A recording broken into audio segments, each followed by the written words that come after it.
Are you feeling classy today? Sit down, pour a glass of wine, and listen to Hoppe Hour. You're tuned in to Hoppy Hour, an hour where Hoppy rants about something. Sit back and listen in. Hoppy Hour is on now. Hoppy Hour is on now.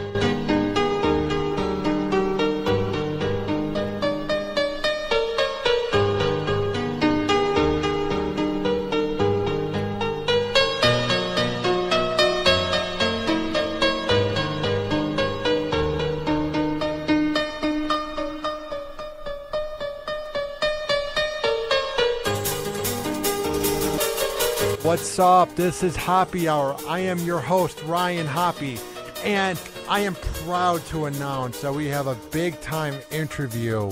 Let's get it going, but real quick, tweet at me at Ryan Hoppe Radio and let me know what you think of it. And download the app, Hoppy Radio in the App Shop, and you can listen to it anywhere in the world. But let's get this interview going. What's up? This is Hoppy Hour. I'm Ryan Hoppe, and live on the show, we have the producer and co-host of Drew Garabo Live on 102.5 The Bone. Seth Kushner is here. What's up, dude? What's up, Hoppy? I can't believe I'm here. I listened to your podcast, and now I'm actually in the room with you. I'm honored. What's your favorite part about it? Like, what draws you in? What drew me in is just the whole start of it. I love the music that you play at the beginning. I love the intro where you go, I love this beat, and then the beat drops and it kicks in. So I love probably the first 5 minutes of it, but I think you do a really good job of picking out content that people are actually talking about. I hear that a lot. A lot of people say that they like all the sound effects that I use in the production, but I've got an overall complaint that my voice sounds like crap. But I mean, now I'm in a completely nice room, a legit room, so it won't sound like I'm on the top of Mount Everest anymore. I know. I wasn't sure if you were going to make me come to your apartment or something to do this today. I was a little nervous. Yeah, when I told a few people who I'm trying to get as well on the show, they're like, do I have to come to your apartment? I'm like, no, you wouldn't fit. What? Who else are you trying to get? Am I the first guest from CMG Tampa? I'm trying to get Billy Madison. I'm working on that right now. Oh, how are you going to do that? Bitches! I'm just working on it. Okay. He adds me on Twitter like a year ago, so I DM him sometimes. You could probably get Nard from that show. And Derek, too. Yeah, Derek's really cool. Derek's a good dude. All right, so I want the radio audience to get to know you. So where did you grow up as a kid? I grew up I was born in Chicago. Yeah. I grew up probably in Orlando and in Tampa, and I've been in Tampa, St. Pete for the last 20 years. And what was your life growing up in Orlando and now in Tampa Bay? How has everything been overall? I would probably say it's a pretty standard life for a Jewish boy growing up in Florida. I got my bar mitzvah 2 years late because I didn't learn all of my Hebrew, so that was probably the biggest thing in my life, and it took me quite a while to lose my virginity. And now the other day on air, you said that a lot of people say like Jewish slurs to you on Twitter and you hate it. Have you been dealing with that your whole life? Yeah, I mean, here and there. I don't just walk down the street and people shout Jew stuff at me. But, growing up, people would tell me that I'm going to hell because I don't believe in Jesus. And then, of course, on Twitter, where anything goes, you get the occasional Jew blast. Somebody called me a Jew F-word slur for a gay person. So, yeah, I think I'm just used to it at this point. Twitter's getting out of control. I mean, when I worked in Cleveland or when I'm on the air now on a Kelta show, I mean, I'll get some of the nicest comments, and then you'll get comments where people would never say that to your face. Like, what do you think overall about this thing where we can hide behind our keyboard and talk smack? I guess I don't have a problem with it. That's just, I would never do that to anybody, yeah. So I can't tell people how to live their lives at all on Twitter. I mean, I have a brother who tweets inappropriate things to sports writers and athletes, and I know that he's a good guy. He's just bored and screwing around, so I assume that people that are doing that just have a little bit of time on their hands.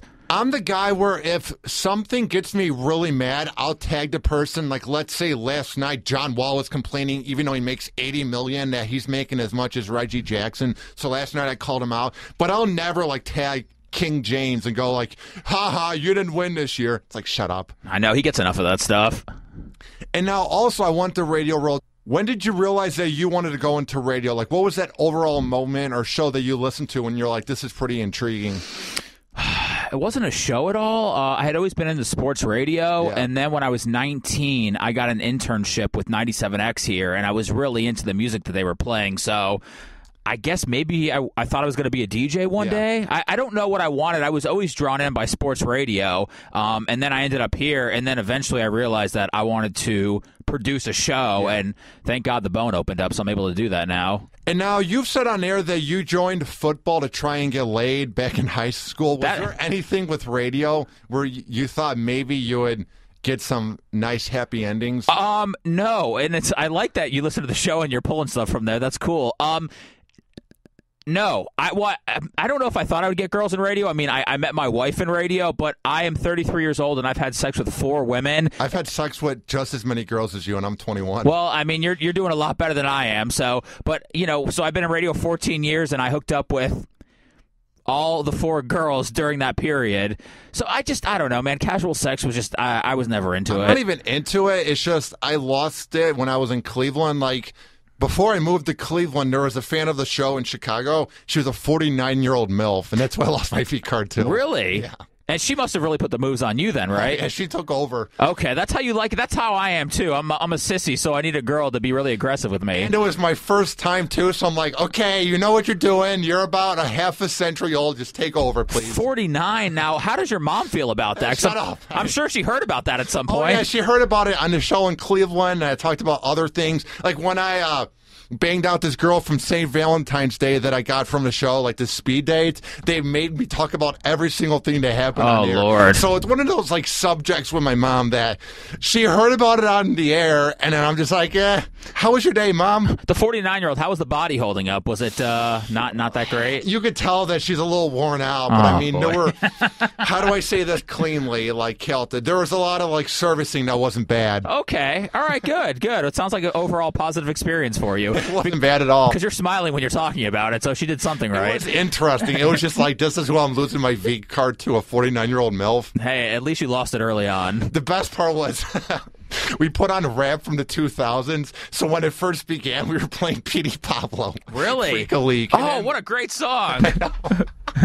I forgot about P.D. Pablo. I think everyone did. Then like Mike Jones came on and a little scrappy. It was the most random songs from the last 10 years. Hey, good stuff to lose your V card to. And back to your career, did you have any like favorite shows that you would listen to and it kind of swayed you? Like mine are like everything on the Bone, and I'm just being serious. Opie and Anthony, Howard Stern, Eddie and Jobo. Like, were there any shows that you were like, okay, this is kind of cool, and then you're like, this is kind of cool? I was into sports radio. I would call the local sports radio shows in town and try to get on. But as I've gotten older and more into that, I'm a producer now. I love the Howard Stern show, obviously. I would probably say my favorite personality and favorite show is Jim Rome. I love everything about him. And then I don't know if he's on in this town anymore, but just what Phil Henry's able to do with his voices and having the conversations with himself is just, it's brilliant. So those are definitely 3 guys that I look up to.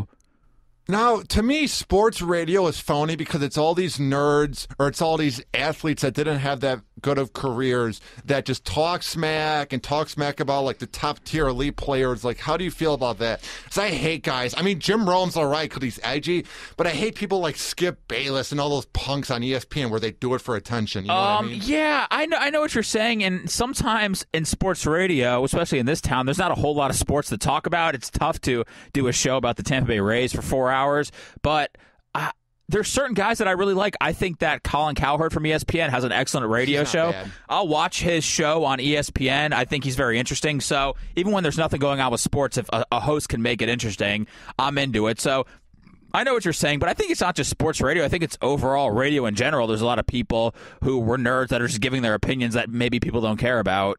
I would agree with that. Also, where was your first foot in a door in radio? Like, was it 97X? Was it college radio? Where was, like, your first foot in the door? I dropped out of Hillsborough Community College here. Same with me. Yeah, I really should go back and finish that up.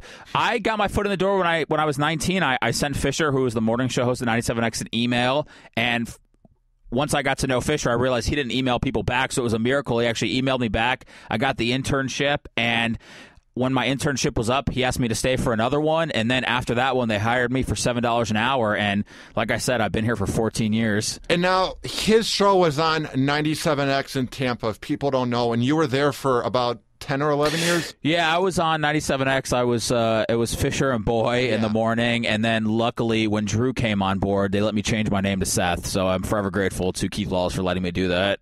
Where did you get the name Boy from? Oh, man. You like radio a lot. That's probably the worst radio name out there, isn't it? It's just like weird. It's like boy. It's stupid. People thought it was Boyd, B-O-Y-D, because I don't think anybody would actually believe that someone's name on the radio would be Boy. But when I started off on the show with Fisher and Napoleon, they had boy intern and girl intern, and they didn't give them names because they felt like the interns were always going to just circle through. Yeah. So they didn't want the audience to get to know anybody, so they were just doing boy and girl intern. Well, I ended up staying for quite the while. And there were discussions about changing my name to Seth or to Kush or something like that, and they didn't want to do that because they said people already knew me as Seth. So I was stuck with that. I even went into the boss's office one day, probably when I was 28, 29, 30, and I said, please, I don't want to be boy anymore. I'm a man. Please don't make me go through this. And he's like, look, people know you as this. I'm sorry. We can't do anything about it. Now, what was like your handle on Twitter or MySpace back then? Was it like Boy97X? Yeah, I was my MySpace was Boy97X back in the day. I was Boy97X on MySpace. I think I was Boy97X on Twitter for a minute because I've been on Twitter for a while, and then I changed that to Seth97X, and then when I got let go from 97X, I realized never put the name of the radio station in any of your social media. Oh, yeah. So now I'm Seth Kush on Twitter. On Instagram, I'm Seth Hates You. I will never align myself with radio or a radio station in my Twitter or my social media stuff again. I learned that before because when I was on the air in Cleveland, they had like 3 letters, RMG, for the show, so I was RMG Hoppy. And when I got let go from the show and when I moved on, what happened was I changed the name on Twitter to Ryan Hoppe Radio. And I thought once you changed the name, no one could ever get it. But right now, there's an RMG Hoppe where it's just spewing hate about me. Oh, good so God. It's like, number one, they don't have a life. But number two, it's like, wouldn't you expect that once a name's been used, you can't use it again? Have you blocked that person yet or no? Oh, yeah, I've blocked a lot of people from Cleveland. Yeah, I like to go with the block button sometimes. You can mute somebody, but sometimes I like to block. I think it sends a stronger message. Sometimes the mute button doesn't even work. You see their punk messages on your mentions anyway. I mean, Twitter's okay. I try to be like thick-skinned, like Drew Garabo's thick-skinned or Mike or other people like that. But I mean, my goodness, at some point, it's like if you're just going to spew hate, get the hell out of here. You're not going to see our success. What happens when you get I noticed when I started direct messaging you early on when you started here and I was talking to you, like you get back to me on Twitter like within 10 seconds. Oh, that's because I don't have a life or a girlfriend to do things with. I'm just bored all the time. I was telling Phoebe that I said, I think when Hoppy gets a notification from somebody in radio, his phone smacks him in the crotch because he reacts so quickly to whenever I send him a direct message. I think I have an addiction to my phone. It's just when I hear it go off, I'm like, whatever. I'll be like watching Netflix on my laptop. I'm always just on the game trying to get back to people. But yeah, a lot of people have said that. They're like, how do you respond back so fast? It's like, well, I need a girlfriend or something. No, there's nothing wrong with that at all. I guess I'm glad you said that. It makes me feel better because a lot of people say I'm addicted to my phone, which is true. But who isn't?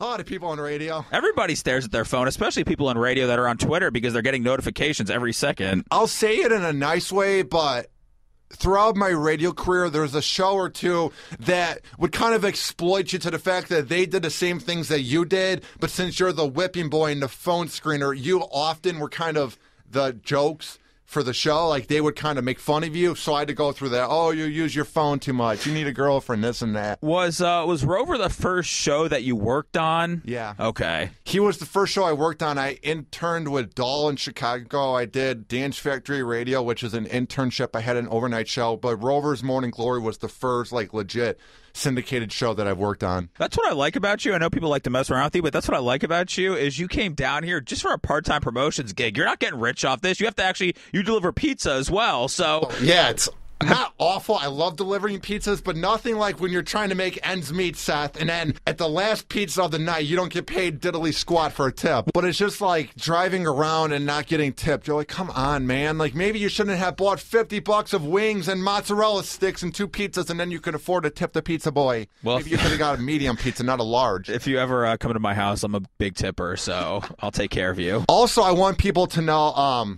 you worked on a show because I was looking at your LinkedIn, so you'll see that Ryan Hoppe viewed it, so I promise I'm not a creep. Okay, yeah, no, I haven't been on LinkedIn in a while because I haven't been looking for a job. You have a very edgy pic, too. Like, it's hard to describe. Do an edgy picture? You have, like, a weird pose. Oh, it's really? hard to describe. Oh, I don't even know what it is. Is it the one where I'm holding my hand up? Yeah. Okay. It's very strange. You're like, watch out, I'm a scientist. Oh, God, thank you. I'll take that as a compliment. Sort of.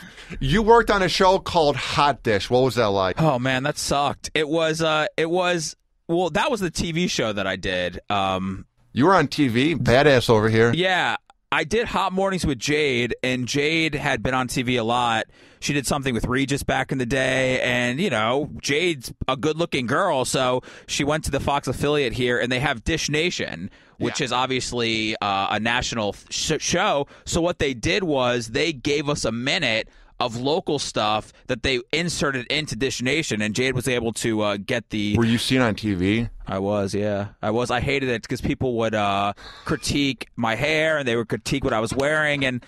Look, I come from alternative radio, and I just don't care. I don't care what I look like. I don't care what I'm wearing. I don't have fashion. I don't care about my hair. So whenever somebody would make a comment, it would always irritate me. But we're talking about the Kardashians. We're talking about Katy Perry. It wasn't anything I was into. So I despise the Kardashians. There's no other celebrity I hate more than those talentless porn actresses. Kim Kardashian built the empire, and they're famous because her dad got a murderer off, and they're good at getting guys off. There's nothing more I hate than the Kardashians. They literally represent idiocracy. The fact that you can make a porno and dress and make your ass look nice, there's no reason they should be famous, Seth. It literally makes me sick. I don't know, man. I think Kim Kardashian's pretty hot. Oh, yeah, but there's plenty of hot girls you can go to if you go to some nightclub in downtown Tampa. Oh. It's no excuse. Are you going to nightclubs now? Not yet. I went to some in Cleveland, and there's like 2 in the whole town. It was fun, but it was really funny. The ratio to hot girls to men, it was like 1,000 men to 5 girls. So there's like 100 dudes hitting on the women. I saw somewhere that you met porno lady Tori Black. Was that down here? I drove all the way to Holiday, Florida, Pasco County. She was dancing there? You had to pay like $100, and I heard there's no contact. And I'm like, I don't have $100. So I paid $5 to get in, and then you have to buy 1 beer. And I talked to the bouncer. I'm like, dude, I drove from St. Petersburg. I don't have a lot of money. He's like, you want to meet Tori Black? I'm like, yeah. And he goes, I could hook it up. She sat on my lap. She smelled beautiful. She had a lot of makeup. Yeah. Yeah, she's hot. Yeah, women have to wear makeup to cover up all their flaws. Nothing wrong with that. Especially when you're in porn. So she was charging $100 for a lap dance? Yeah, and it was at the Mile High Strip Club, I believe. Kind of better been a 3.5-hour lap dance for that price. Especially when you have to go to Pasco County. I like your dedication to hot women, though, that you drove all the way out to Holiday for that. It was one of those things where it's like, she's like the most famous porn actress out there. She's one of the few. So I was like, hey, whatever, I'll go drive and meet her. I don't have much else to do. Oh, is she one of your favorites? In a non-creepy way, yes. Oh, okay. Yeah, she's not even on my radar as far as porno ladies go. On your radar. A lot of women. I like Alexis Texas. She's okay. Oh, man. Jaden James. Let's see. Who's I like Mia Khalifa now. Ew, no. And her unibrow, she looks like Anthony Davis, if Anthony Davis had big boobs. Yeah, she's got a good look to her, though, so I'm into that. No. Did you hear about what she did the other day, throwing that football player under the bus because he's trying to get with her? Yes, but I just saw a story a few minutes ago when I was prepping for Drew Garabo Live those were documented. They were made up, so she didn't actually call out that football player. You can love her again, Hoppy. It's okay. So she was doing it for attention? No, somebody else doctored them. Then why did she tweet? She tweeted today that those were fake, so... But she was doing it for attention then, because if she tweeted it out, it wasn't like it was from a non-verified account. That was from her account, so she was in on it the whole time. I think that she's called out people before and somebody else put something together, but I don't think that the guy hitting her up, if that was true, looked bad at all, because as soon as she said she had a boyfriend, there were no more direct messages. It was just ridiculous. I think she was in on it the whole time, but I feel like she's trying to find an excuse because she got nothing but hate. I was reading the mentions. There wasn't one person that was like, oh, you're a classy girl. Let's bring you home to mom tonight. Definitely not. I mean, I would bring her home, so. I'd bring her home She's for different hot. reasons. Oh, boy. My God, it'd be Hoppy Hour with Mia Khalifa. I should make a porno series called Hoppe Hour. I'd watch it. Oh, jeez. Yeah. I could sell it here and have it be a sponsor here at work. That's true. I like how you're thinking. And you work with Drew Garabo on his show, Drew Garabo Live, and you worked with him in the past. What was it like when you found out that you were going to be reuniting with the one and only Drew Garabo? It was glorious. I was working at Hot 101.5, and I was miserable. We were playing like 10 songs an hour and doing Blown Off, and I wanted to obviously work with Drew again. Drew's the best, most talented host I've ever worked with, and Drew wanted me to work with him desperately, and Drew fought for me when they changed the show up from In Your Face to Drew Garabo Live. It was more of a controversial show before, and then they wanted it to be more fun, and man, Drew begged them to to release me and let me join up with him again. The company wasn't about it, and John Brennan went to bat for me and said that Drew needs me, and I think it's working out. Dude, the type of radio you guys do, it just sounds like friends talking and just having fun and talking smack on the radio. Like, there's a lot of shows I like that have good chemistry, but there's something about how Drew brings it all in with you, Gio, Kayla. It's good radio, dude. Good. Thank you. I appreciate that. I know you listen to a lot of radio, so friends sitting around talking is probably the best compliment you could give somebody that's doing a show. Yeah, because it means that you're not forcing it. You're not having, like, annoying bits that are fake. You know what I mean? You're just talking. Yeah. And it works. You guys get a lot of calls. Yeah, Drew likes taking a lot of calls. I like to pitch a lot of stuff where we're interacting with the audience. I like to hear their stories as long as they're not long-winded and boring. And, we're always trying to come up with new stuff, whether it's phone a friend or shout out your sexy where Drew raps, just always trying to do something different. It started off as shout out your sexy neighborhood because there was a story I read about South Tampa being one of the sexiest neighborhoods in the country. Yeah. So I sent the story to Drew and I said, maybe people can shout out their sexy neighborhood or something. I said, but I don't know. Normally I'll send Drew full ideas that I can see all the way through, but with this one I was kind of a half-baked idea, and then Drew took it and we had people call up and he was rapping, and Drew loves rapping. We can take calls. It just kind of integrates all the strengths of the show. Has there ever been any bits where you were so proud of it and you're like, Drew's gonna love it, and then you give the idea to him and he didn't like it whatsoever? Like, what's that like? Maybe with any host you've ever worked with, when you're so proud of an idea and then you find out that it wasn't that good. I mean, to be honest, I don't have that with Drew at all. I mean, Drew, there's a big mutual level of respect between the both of us. So if I have an idea, I send Drew 20 ideas a day. I don't just send Drew links of stories. I send Drew actual ideas, which I have to go back and finish as soon as we're done with this. But if we do a bit on the air and it doesn't work out, we don't do it again. If Drew doesn't look at me and go, you're a moron, if Drew likes the idea and we decide to execute it on the air, then I guess that's on both of us because he has final say-so. But I'm not turning anything in where I'm a whipping boy at all. And if I am going to be the whipping boy of something, it's probably by design of the show. Yeah. So I'm okay with it. And now, before we let you go, where do you see like FM talk radio going? Because 102.5 The Bone's one of the last remaining places to hear it.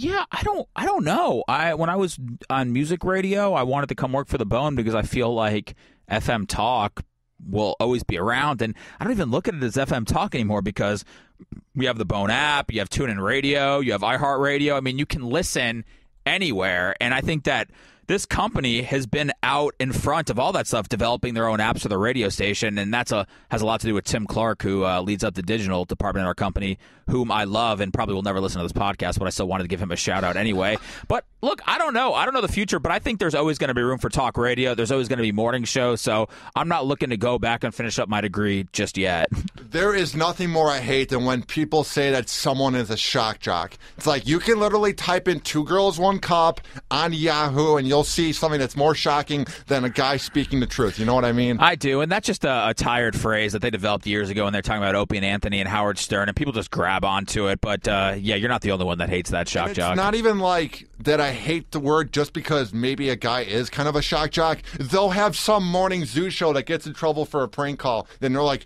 shock jocks out of Sacramento. It's like, shut up. Yeah, they call Rush Limbaugh a shock jock. Like, dude, all he does is talk smack about Obama. He's not a shock jock. I love how passionate you are about this stuff. Oh, no, it gets me annoyed. No, I can tell. I can tell from your Twitter a lot of things annoy you.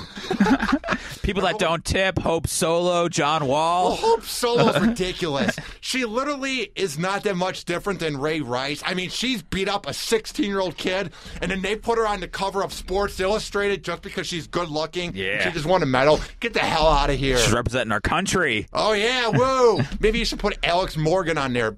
She's also a lot hotter than Hope Solo. Hope Solo's body is something of a really jacked guy that's at the gym. Now, Alex Morgan, have you seen those pictures on the cover of SI? Oh, sure. Oh, my God, is she hotter? She's a delight.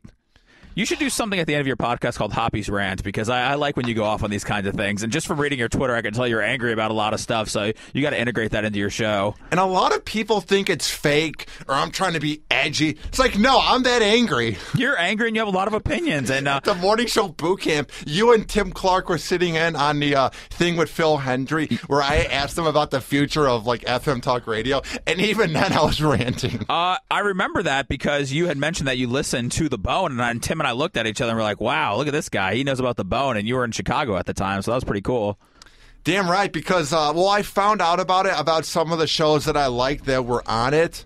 It was Cowhead at the time, so I would listen while in class because I never paid attention in school. And I was just like you. I went to a community college for 1 year, got like C's and D's, but I did a radio show on there. It was completely awful, some of the worst radio you will ever hear, but it helped me grow as a host. It's okay. You're here interviewing me in the Dove studio. Oh, yes, I've made it in life. I'm interviewing Seth Kushner. You have made it until Billy Madison comes on your show, and then you're going to forget about this. I did a worst Billy ever. Johnny B does a spot-on Billy. Johnny B does do a good Billy. But I try not to mess with those guys too much because they are all phenomenal people. I consider them friends when I hang out with them, so I try not to screw with them at all because in radio, anything can get taken out of context. You do a Billy impression, and then all of a sudden, somebody tweets Billy and says, hey, they were making fun of you in Tampa. I'm a huge fan of Billy. I mean, I like his show a lot. I listen while I'm driving around giving people pizzas, and it's a funny-ass show, like Nard. And they're great guys. Derek's a great guy, too. They do really well in Texas, too. Oh, absolutely. So I'm just happy that The Bone has a wide range of shows with different like formats, but it's the same type of like radio, like Shannon Burke, Calta. That's what's great about it is that everybody has their own different style. There are no shows that are similar at all. And now, before we let you go, because you have more normal things to do, like you said that 2 questions ago. When are you letting me go today? What's happening? You want to be here till 6 p.m.? Get the hell out of here. Drew's going to kill me when I tell him that I don't have my prep finished because I was on Hoppe Hour. Yeah, we get your priorities together. Go ahead. I'll do one more question for you. I think The Wire is the best show of all time, and you do too. Yes. To people out there who try to say that Breaking Bad's the best show or True Detective with the 6 episodes it was on and it's very overrated, why is The Wire the best show of all time? Go. Well, just so you know, I Breaking Bad is the second greatest show of all time. It's very overrated. So I go back and forth, but the reason that I think The Wire is the greatest show of all time compared to Breaking Bad, which I think The Wire's 1A and Breaking Bad is 1B, even though you don't like it, is because there were so many more characters, there were so many more stories, and there wasn't a happy ending at all. Not at all. A lot of the endings were brutal, and I think that's actually what happens in Baltimore and inner cities like that, is it's not always a happy ending. And I just appreciate the story that The Wire told and some of those characters that you can get behind, like Omar and Prop Joe and Marlo and McNulty. It was just a phenomenal show. What are some other shows you like? I like Ray Donovan, Sons of Anarchy. Ray Donovan's okay. Sons of Anarchy, Dude, it's amazing. I love Ray Donovan. It's so good. It's all right. Get the hell out of here. I know it's okay. So good. You have to get into it. I've watched the first 2 seasons. I mean, dude, you're insane. It's such a good show. I'd probably say I love Game of Thrones. I think that I don't have the attention span to watch that. Plus, I'm not big on incest, sex, every single scene. I'm good. I don't need to see that. You should. It's pretty hot though. I know it is. Then you'll go on Pornhub and you'll start typing in brother sister stuff. That's disgusting. I hate that. It's like Daddy's Little Girl. And you're like, okay, what's on TV? What's on SportsCenter? I'm done for the night. Not me. I'll give it a good 2-minute preview before I decide to go on to the next thing. Something about the relation, even though they're not really related, it's just, I'm good. No, I understand. Game of Thrones is up there. Going back old school, Dexter, Weeds, stuff like that. All right, where can people find your work online, and how can they find Drew's show? You can go to theboneonline.com. You can go to probably any music radio app, and The Bone's on there. And we are on from 2 to 6 Eastern time, Monday through Friday. Damn right. Well, Seth, thank you for coming on the Hoppy Hour, dude. I appreciate it. Hey, thanks, man. I'm a big fan. Thanks. This has been Hoppy Hour. I'm your host, Ryan Hoppe, and we have more hosts coming soon to the show. Hang on. Hoppy Hour. Hoppy Hour. This is an official broadcast of Hoppy Radio. For more info, check out hoppyradio.com and hoppysworld.com.